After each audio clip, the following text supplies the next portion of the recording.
श्री सत्यनारायण व्रत कथा सनातन धर्म में सबसे प्रतिष्ठित कथाओं में से एक है। स्कंद पुराण के रिवाखंड के अनुसार भगवान विष्णु ने नारद मुनि के पूछने पर लोक कल्याण हेतु इस व्रत का विधान बताया था। यहाँ संक्षिप्त में इस कथा के मुख्य अध्याय प्रस्तुत हैं। प्रथम अध्याय, व्रत का महत्व। एक बार नैमिषारण्य तीर्थ में शनकादि ऋषियों ने सूत जी से पूछा कि कलियुग में मनुष्य को दुखों से मुक्ति कैसे मिलेगी। तब सूत जी ने बताया कि यही प्रश्न नारद जी ने भगवान श्रीहरि से किया था।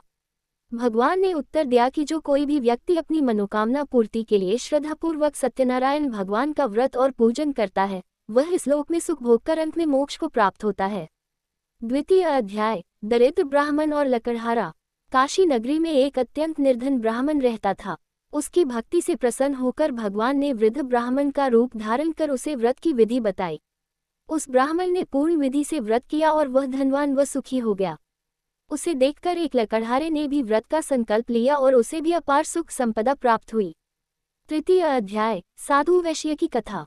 उल्कामुख नाम के राजा और एक साधु नामक वैश्य ने भगवान सत्यनारायण का पूजन किया।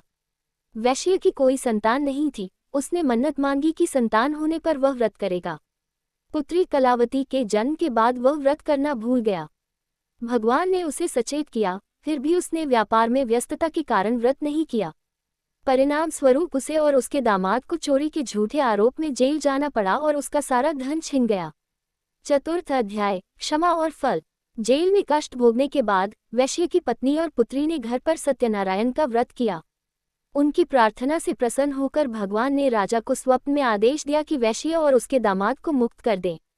वैश्य जब नाव लेकर घर लौट रहा था, तब भगवान ने सन्यासी रूप में उसकी परीक्षा ली। अपनी गलती मानकर वैश्य ने क्षमा मांगी और घर पहुंचकर विधि विधान से व्रत किया, जिससे उसका जीवन खुशियों से भर गया। पंचम अध्याय, राजा तुंगध्वज की कथा। एक बार राजा तुंगध्वज ने वन में ग्वालों को सत्यनारायण भगवान का पूजन करते देखा, लेकिन अहंकार के कारण न तो उन्हें प्रणाम किया और न ही प्रसाद ग्रहण किया। इस अपमान के कारण राजा के 100 पुत्र और सारा राज्य नष्ट हो गया। अपनी भूल का आभास होने पर राजा उसी स्थान पर गए, ग्वालों के साथ प्रसाद ग्रहण किया और पूजन किया। भगवान की कृपा से उनका सब कुछ वापस मिल गया।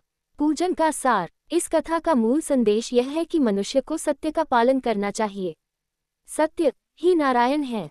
जो व्यक्ति अहंकार का त्याग कर श्रद्धापूर्वक भगवान के चरणों में समर्पित होता है और सत्य के मार्ग पर चलता है, उसकी सभी बाधाएं दूर हो जाती हैं।